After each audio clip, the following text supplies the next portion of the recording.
Sa umagang pong ito ay ating pagpapatuloy ang ating exposition in the book of Romans. So kung meron po kayong mga Biblia, please turn your Bibles with me sa Romans chapter 5. At hayaan niyo pong basahin ko sa Tagalog sa Romans chapter 5 beginning verse 12. Romans chapter 5, beginning verse 12. At ganito po ang pagkakasabi sa Tagalog, kaya't kung papaanong sa pamamagitan ng isang tao ay pumasok ang kasalanan sa sanlibutan, at sa pamamagitan ng kasalanan ay ang kamatayan. Kaya't dumating sa lahat ng mga tao ang kamatayan, sapagkat ang lahat ay nagkasala. Tunay na ang kasalanan ay nasa sanlibutan bago pa dumating ang kautusan. Ngunit hindi ibinibilang ang kasalanan kung walang kautusan. Gayunman ang kamatayan ay naghari mula kay Adan hanggang kay Moises, kahit sa kanila na hindi nagkasala ng tulad sa paglabag ni Adan, na siyang anyo ng isa na darating. Subalit ang kaloob na walang hanggan, kaloob na walang bayad ay hindi gaya ng pagsuway, sapagkat kung sa pamamagitan ng pagsuway ng isa ang marami ay namatay, lalo pang sumagana para sa marami ang biyaya ng Diyos at ang kaloob dahil sa biyaya ng isang tao na si Jesucristo.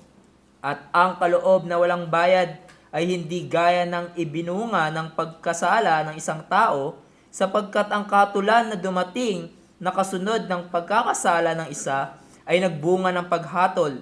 Subalit ang kaloob na walang bayad na kasunod ng maraming pagsuway ay nagbunga ng pag-aaring ganap, sapagkat kung paanong sa pagsuway ng isa ay naghari ang kamatayan sa pamamagitan ng isa, ang tumatanggap ng kasaganaan ng biyaya at kaloob ng pagiging matuwid ay lalo pang maghahari sa buhay sa pamamagitan ng isa, si Jesucristo. At ang focus ng pag-aaral natin would be verses 15 to 17.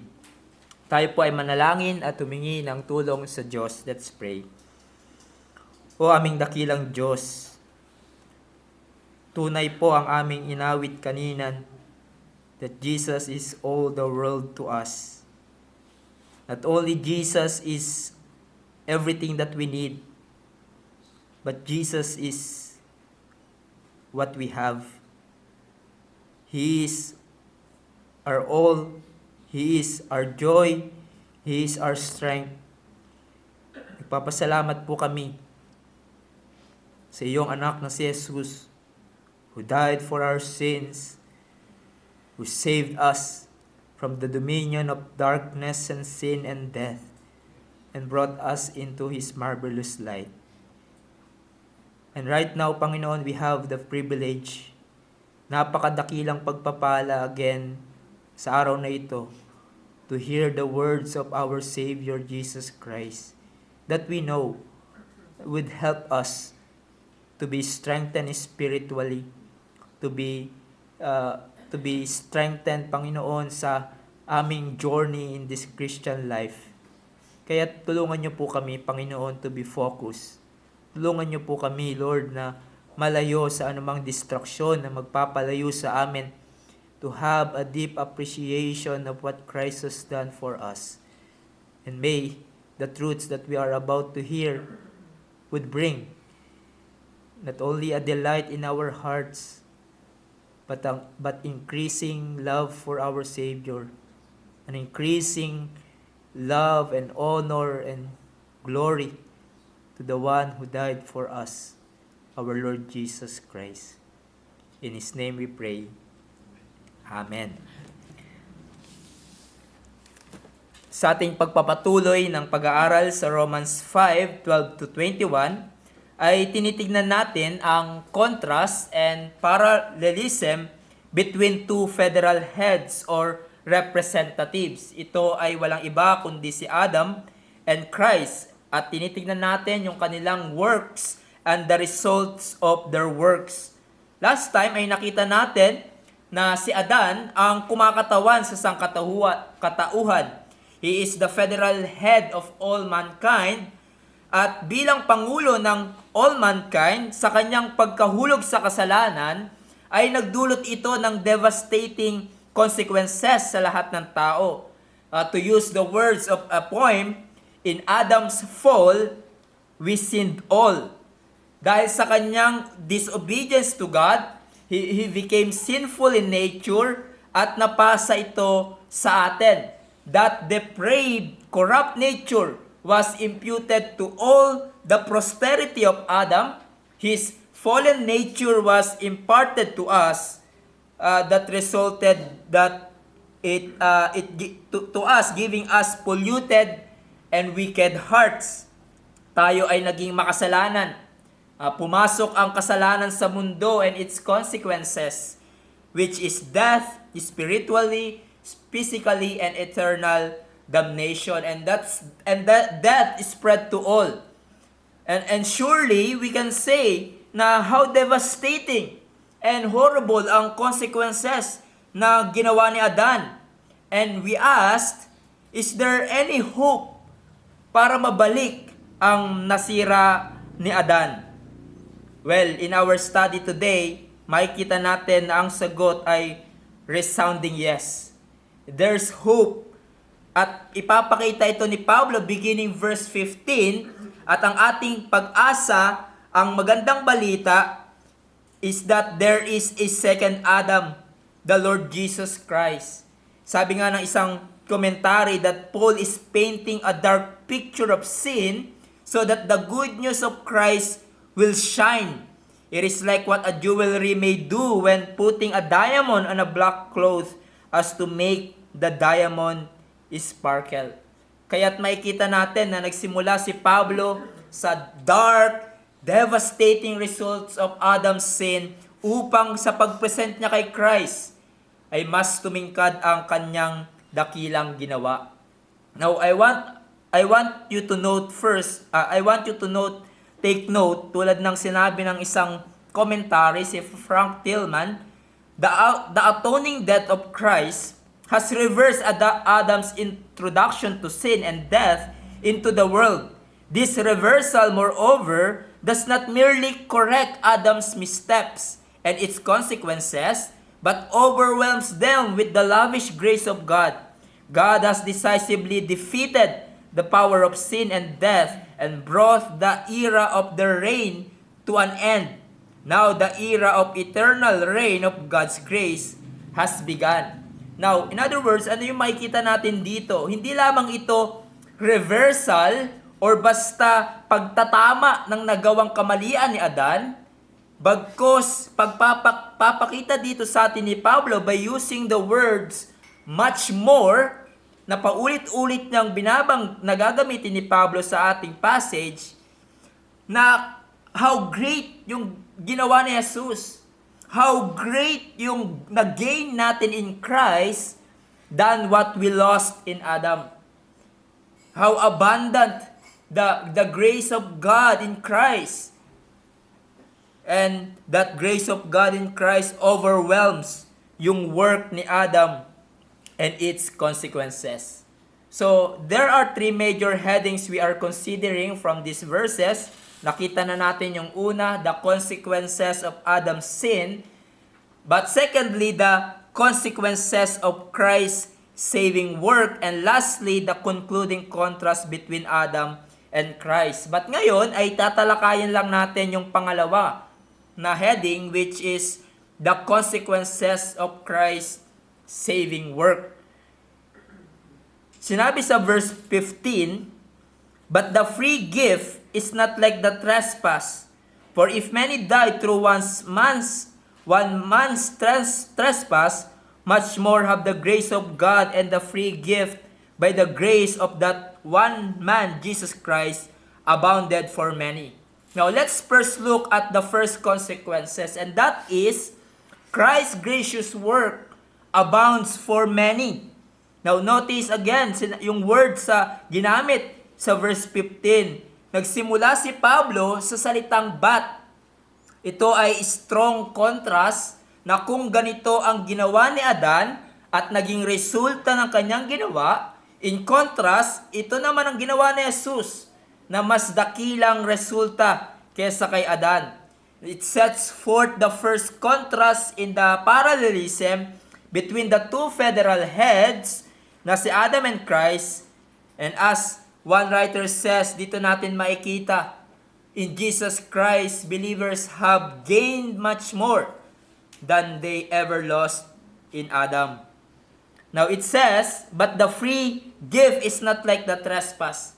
Yung salitang free gift at grace ay makikita natin paulit-ulit babanggitin ni Pablo. This word was mentioned 8 times in this passage. Nagpapakita sa atin that in Christ Jesus, God deals with us on the basis of grace. And this word free gift, broadly speaking, it is pertaining to salvation and eternal life in Christ. Ito ay biyaya ng Diyos sa kaligtasan na pinagkaloob niya sa mga makasalanan through Jesus Christ. It involves, as we shall see, justification, pagpapawalang sala, pagiging matuwid sa harap ng Diyos at buhay na walang hanggan.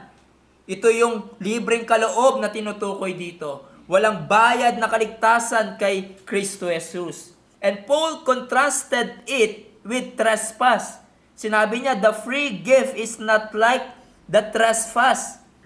So the free gift is absolutely nothing at all as compared to Adam's trespass.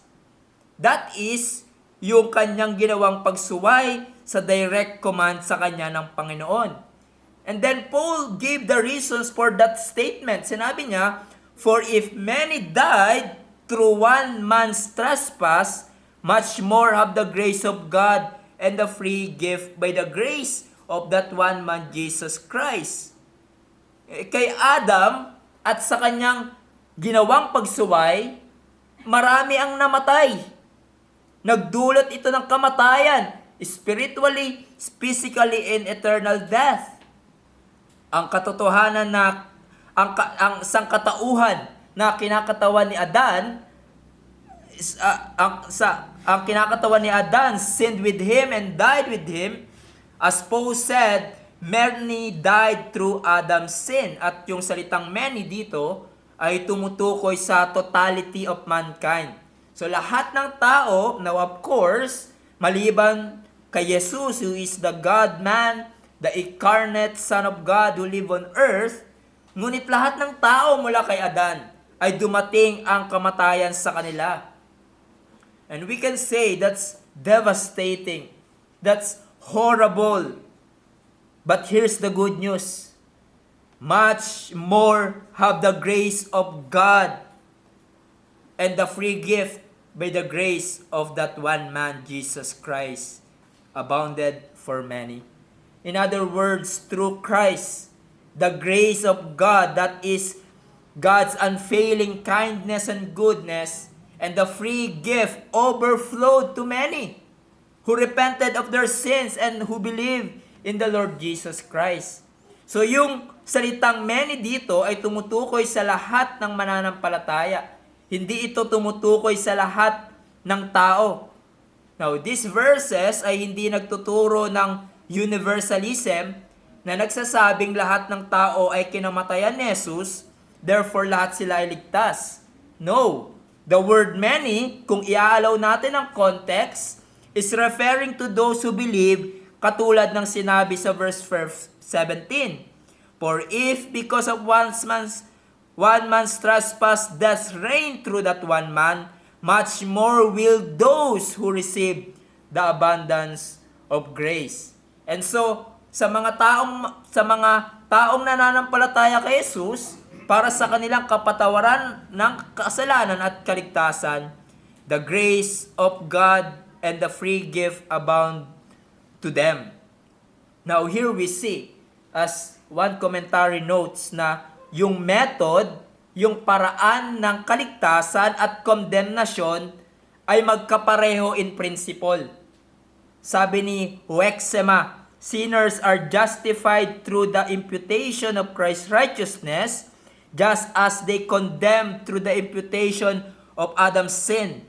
Just as the race was lost to the representative act of first Adam, even so believers are saved through representative act of last Adam.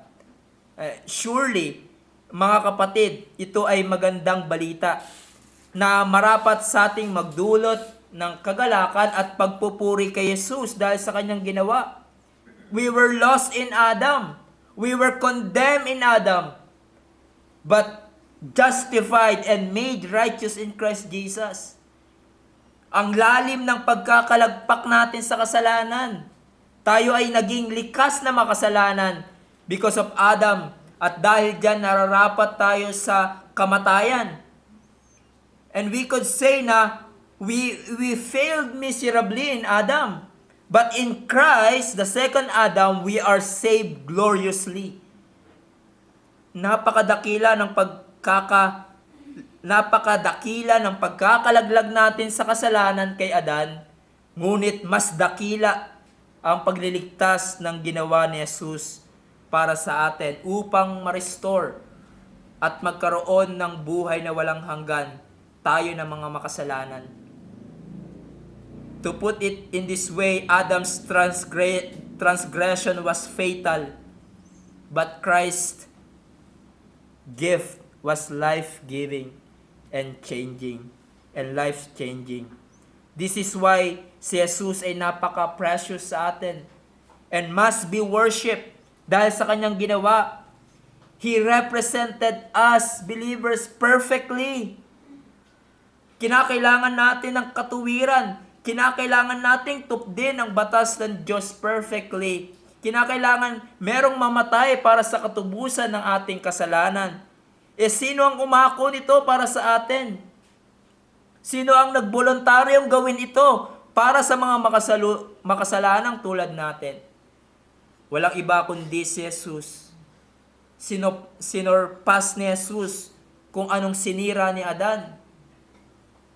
Lahat tayo ay pamilyar sa Matthew 4, the temptation of Jesus, kung saan ilang beses si Jesus ay tinukso ng dyablo, ngunit hindi siya bumigay at napagtagumpayan niya ito. At madalas na naririnig natin na aplikasyon sa pangyayaring iyon ay gamitin natin ang salita ng Diyos upang mapagtagumpayan natin ang temptasyon ng dyablo. Dahil ganun ang ginawa ni Jesus na sa bawat temptasyon ay sinasambit niya ang katuruan ng salita ng Diyos. Now, merong lugar ang ganyang application sa passage na yan. Ngunit kung yan lang ang makikita natin sa passage na yon, we miss the whole point of that passage. Meron pang mas dakila ang tinuturo sa atin doon, kung saan ang ating unang mga magulang, si Adan, ay tinukso ng dyablo at sila ay bumigay sa temptasyon at lahat ng kanyang kinakatawan ay nahulog sa kasalanan.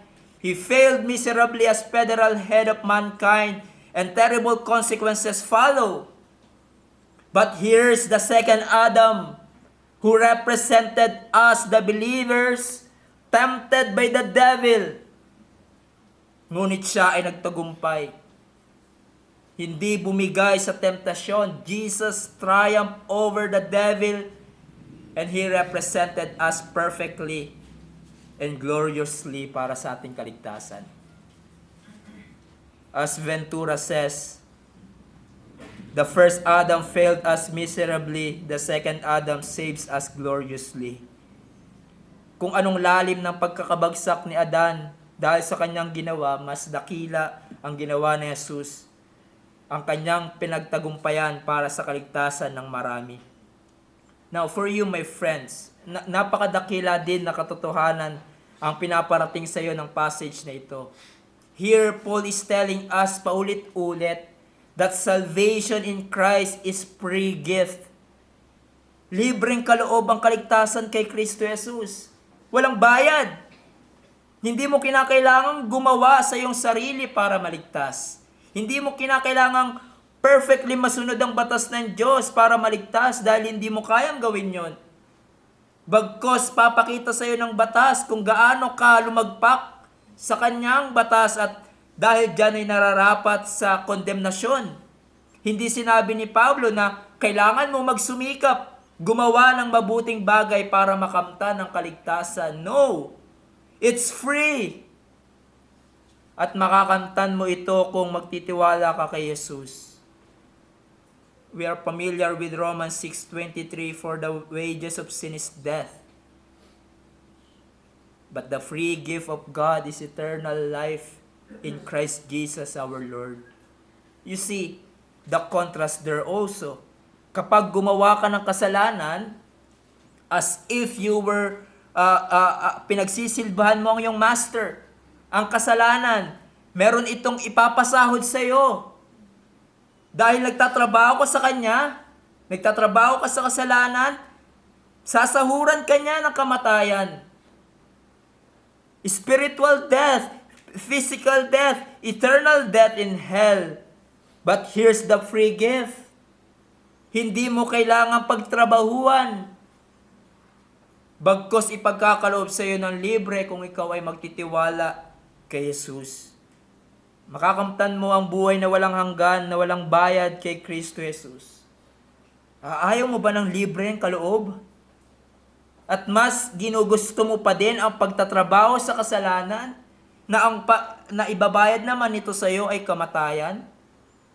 And so, talikuran mo ang kasalanan. Turn away from your harsh master, which is sin. And trust in the Lord Jesus Christ, who gives eternal life. And that leads us to the next consequence of Christ's gracious works. Christ's gracious work brings justification. So here we have again a contrast between the two federal heads, Adam and Christ. Ang ginawa ni Adan ay nagresulta ng condemnation, ngunit ang ginawa ni Christ ay nagresulta ng justification. Verse 16 says, "And the free gift is not like the result of one man's sin."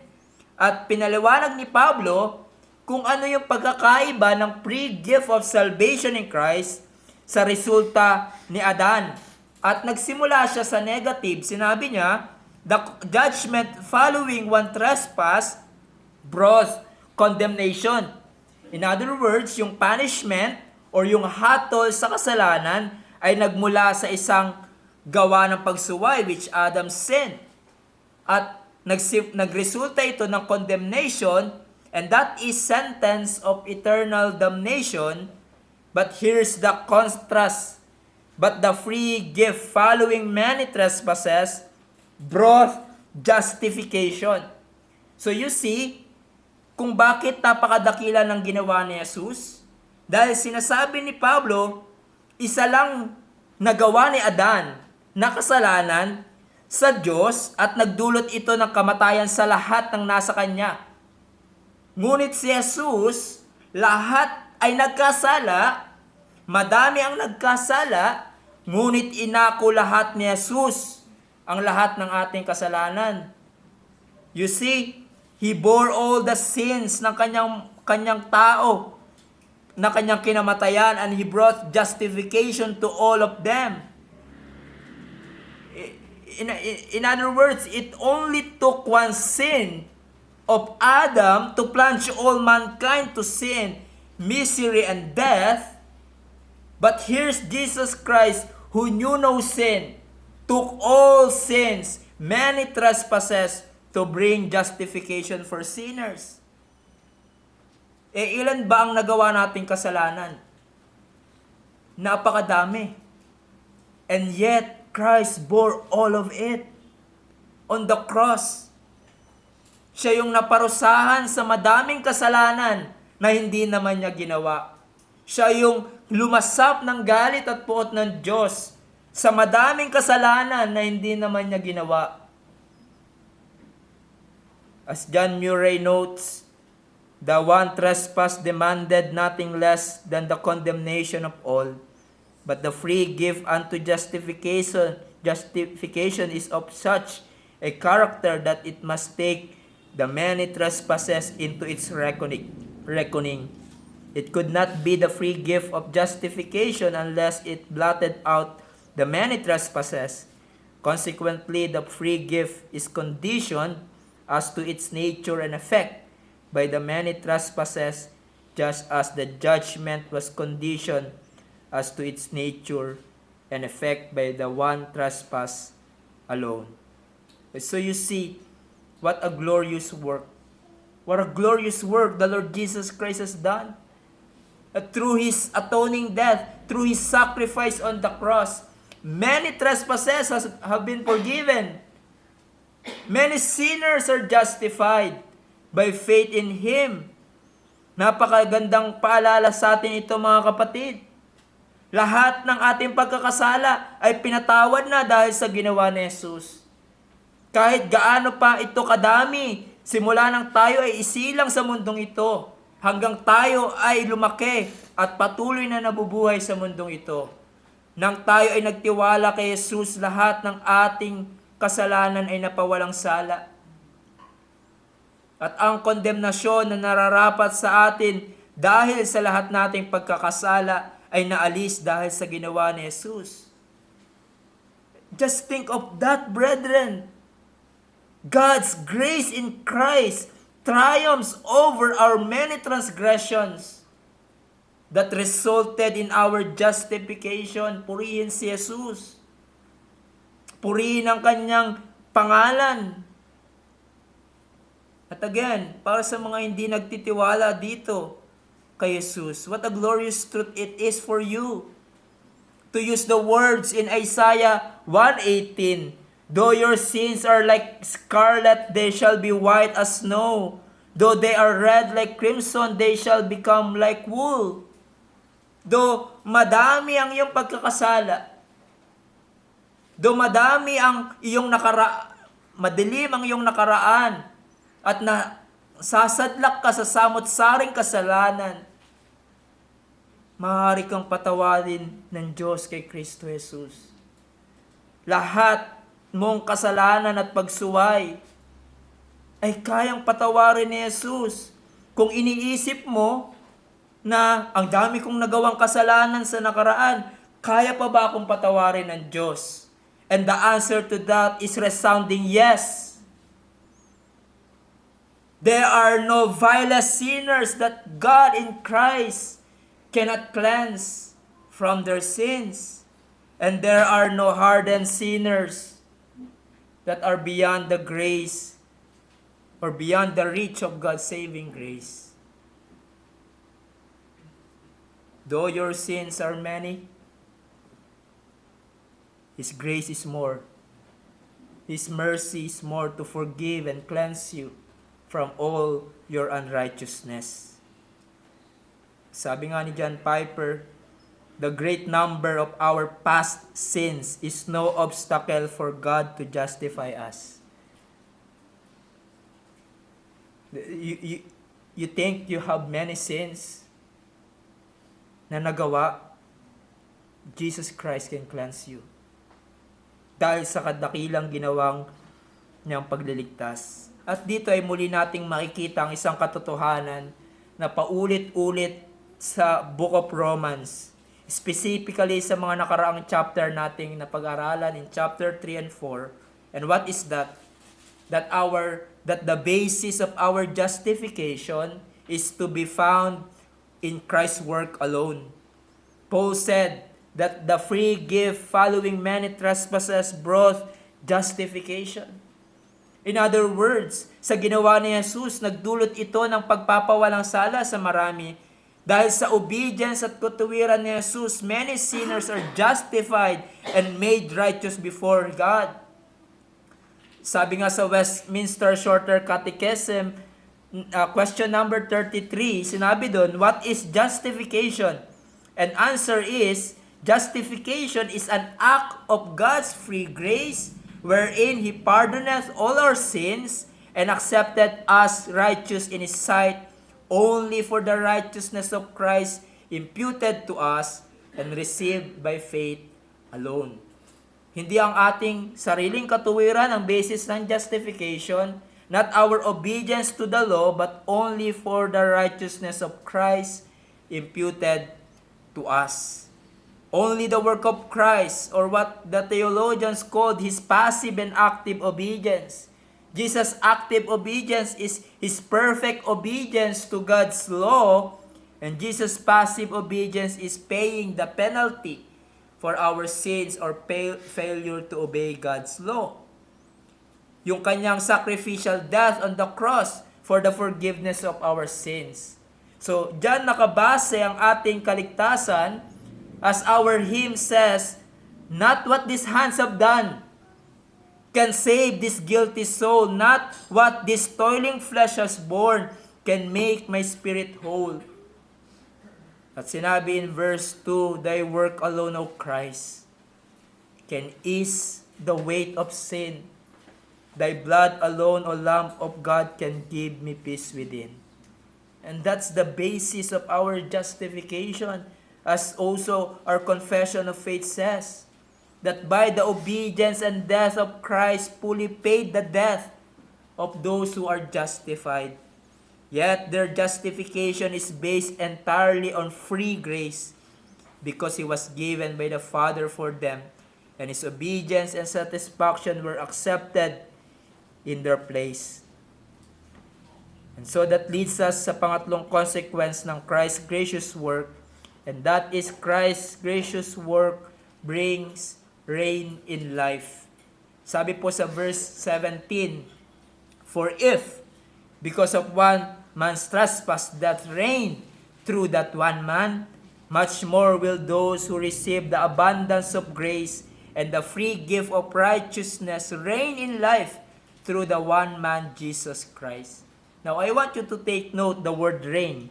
It means to rule as a king with implication of complete authority and right to control in absolute manner. Yun yung pagkakagamit. But itong paghahari na ito ay malupit na paghahari. And Paul is saying that those who are unbelievers, mga taong na kay Adan, ang kamatayan ang naghahari sa kanila. And again, the death that is in view here ay hindi lamang tumutukoy sa kamatayang pisikal, but also spiritual na kamatayan, and it ultimately eternal death. Hindi lang pisikal ang nakamatayan ang naging dulot ng pagsuway ni Adan sa kanyang mga kinakatawan. All mankind, but to all mankind, but spiritual death, being separated from God.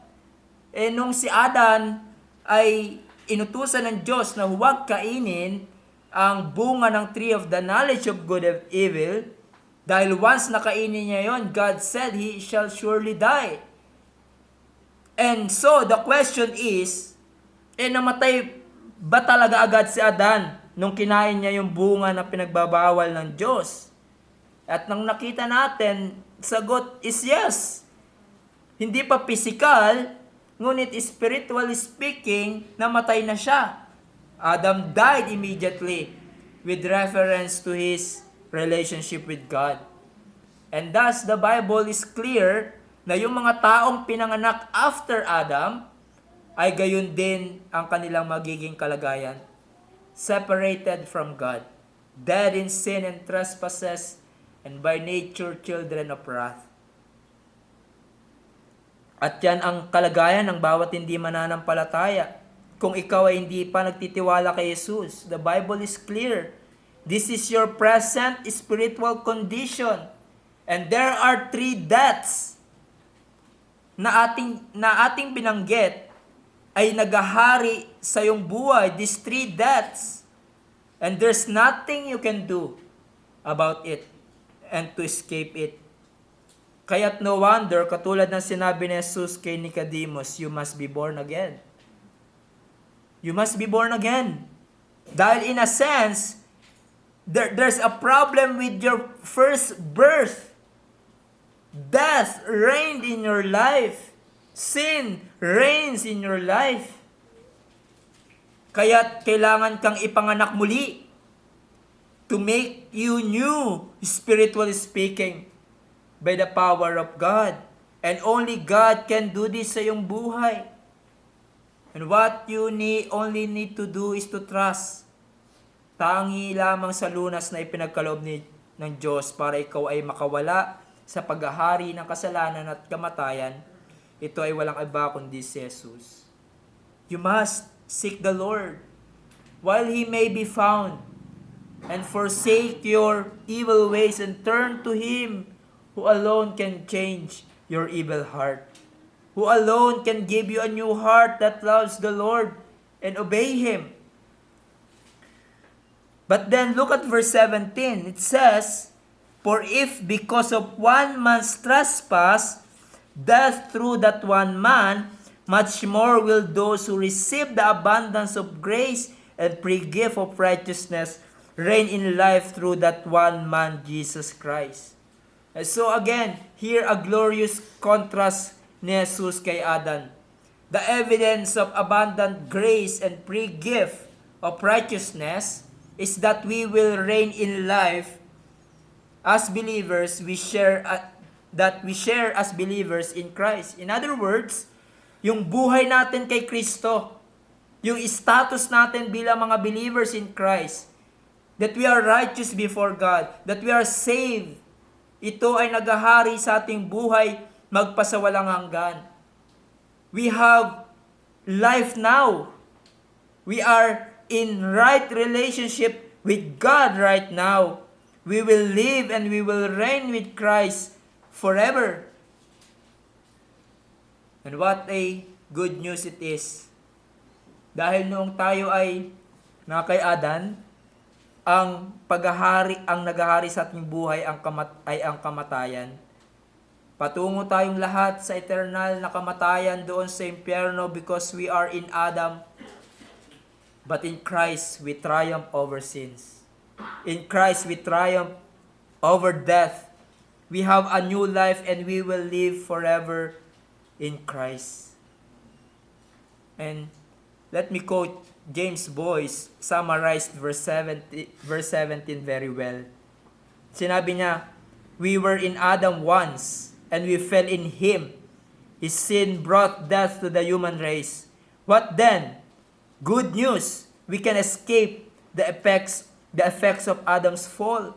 Paul tells us more than that, we can rise above the position in which Adam first stood. We can stand in a divine righteousness which is perfect and which can never be taken away from us. It enables us to reign in life, triumphing over sin as Adam and his own human, though not once perfect, righteousness could not." And so, here we see a great contrast between Christ and Adam. We see ang dakila at malaking pagkakaiba ng resulta ni Christ sa ginawa ni Adam. And we can say bilang believers, again, we gained much more in Christ than what we lost in Adam. At bilang panghamon sa atin, brethren, let us ponder the abundant grace of God toward you. Just think of it. Kung ikaw ay mananampalataya ngayon, sobrang laki ng binago sa iyo ng Diyos. At sobrang daming dakilang pagpapala ang nakamtan mo dahil sa nag-uumapaw na biyaya ng Diyos. Before we were in Adam, death reigned in our life. But now in Christ Jesus, we have gone from death to life through Jesus Christ. At hindi lamang tayo naligtas mula sa spiritual death. That's an amazing thing that happened in us. But there's more. We reign in life. Right now ay na-enjoy na natin ang buhay kay Kristo Jesus. You and I who are saved will enjoy spiritual life with God now because of God's grace. Kaya't no matter kung anong pinagdadaanan mo ngayon, at no matter kung anong pagdadaanan natin sa hinaharap, kung ikaw ay na kay Kristo Jesus, you will enjoy the spiritual benefits being in Christ now and forever. You are forgiven in Christ and being cleansed from your sins. You have conquered sin's power and dominion in Christ. You have the grace na pinagkakaloob sa iyo ng Diyos para magpatuloy sa pananampalataya. Meron ka ng buhay na walang hanggan ngayon. Yes, you have eternal life now. Yung eternal life sa Bible, hindi ito something na mararanasan lang natin sa inaharap. Ito ay present reality sa atin. At nararanasan natin ito, nararanasan natin being right with God. Nararanasan natin having communion with God. Brethren, ponder, meditate on that overflowing grace of God for you in Christ. And yes, ang lalim ng pagkakadapa mo sa kasalanan in Adam, ngunit the second Adam ay mas dakila ang ginawa. Now, merong istorya na nabasa ko sa isang komentary. Merong isang church na nagpadala ng isang pastor upang magmisyon at magtayo ng church sa malayong lugar, mga tinatawag na unreached places. Malayong lugar na hindi basta-basta napupuntahan.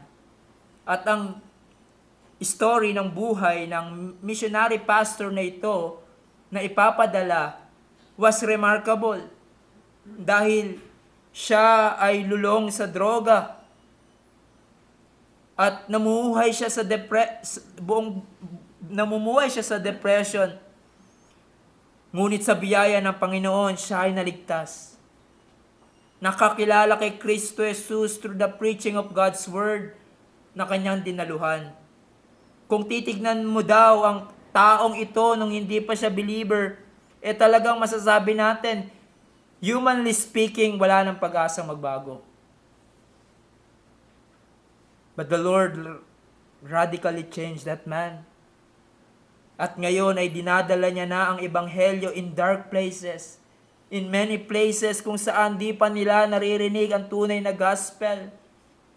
He received an overflowing grace. He was brought from darkness into life. But kung titignan natin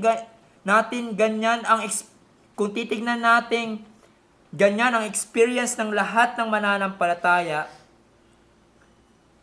ganyan ang naging experience ng lahat ng mananampalataya. We receive an overflowing grace in Christ.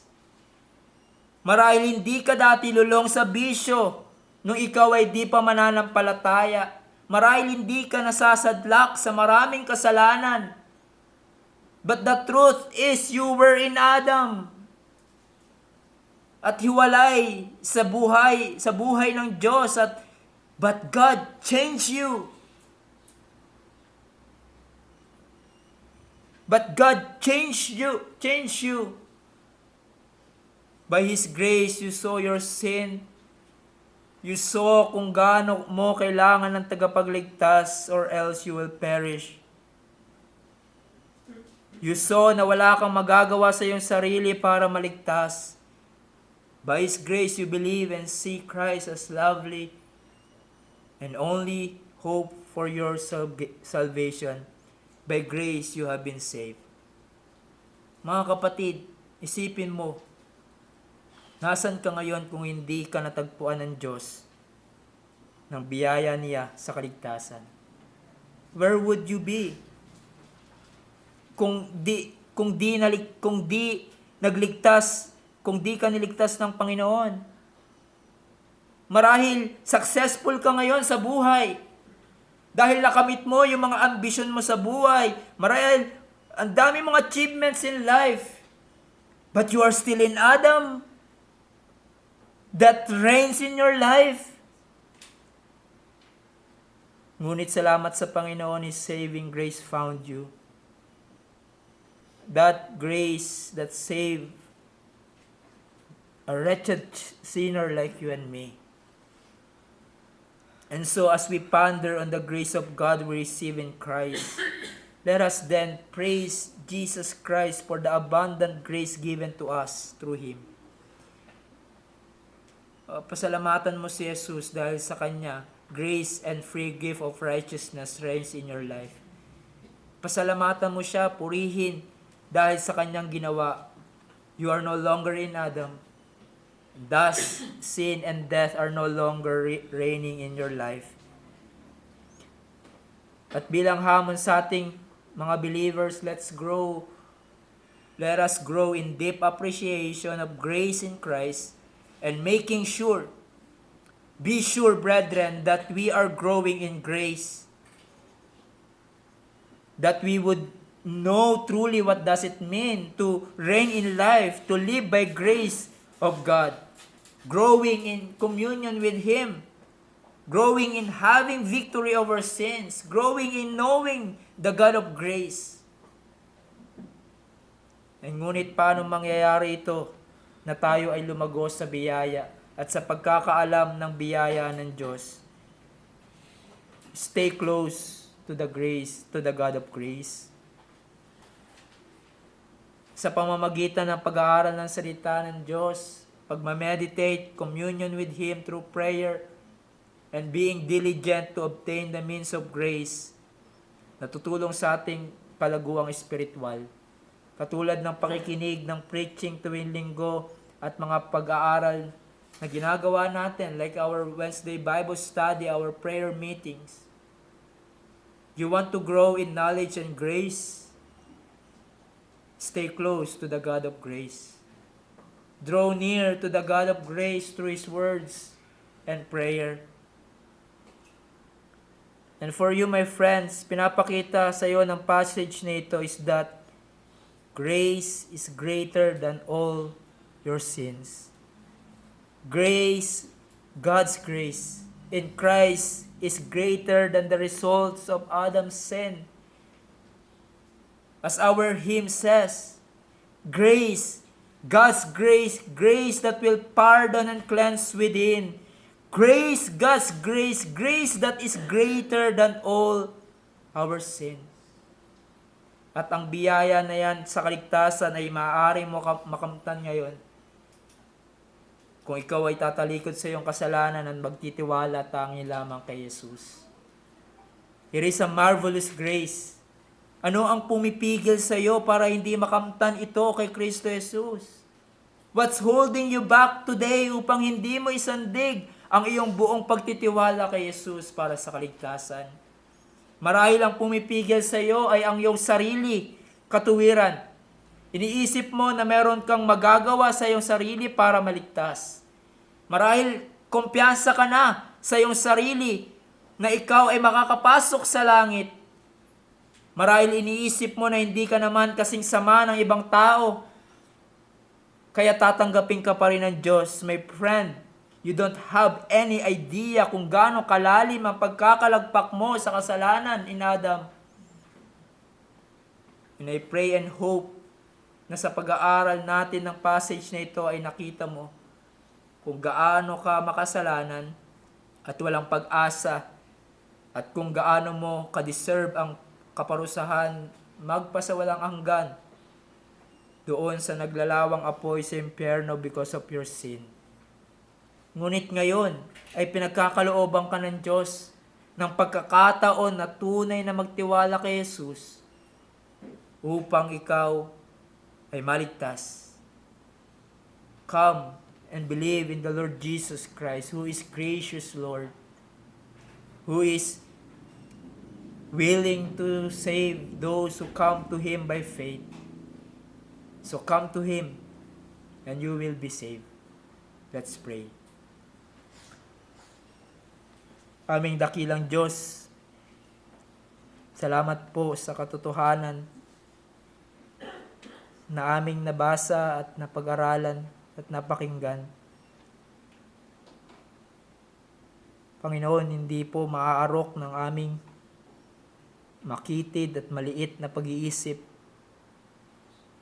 ang dakilang biyaya na natanggap namin kay Kristo Jesus. Even Lord, ang buhay namin ay hindi sasapat sa laki ng pagpapasalamat namin sa inyo. Salamat po, Diyos, sa kaligtasan kay Kristo Jesus na mas dakila kesa sa nasira ni Adan. And one day, Panginoon, it will be fully realized by your people. Sa inyong pagbabalik, when you usher the new heavens and the new earth, and this body of death will be resurrected, having a glorious body like our Lord Jesus Christ. Tunay, Panginoon, tulad ng sinasabi ng isang Puritan that we cannot really reach the summit of the Everest of the gospel of Jesus Christ. We just have the glimpse of it. And yet, Lord, for all eternity, we will praise you and praise the name of our Lord Jesus Christ, the Lamb who was slain for our sins forever in heaven. Salamat po, Panginoon, for grace upon grace upon grace we receive through Christ our Lord. Nothing we deserve except the wrath because of our sins, and yet here's the Lord Jesus Christ who died for our sins and grant us, Lord, abundant grace in this life and grace to the life to come. Salamat po, Panginoon, sa inyong habag at biyaya sa aming mga makasalanan. In Christ's name. Amen.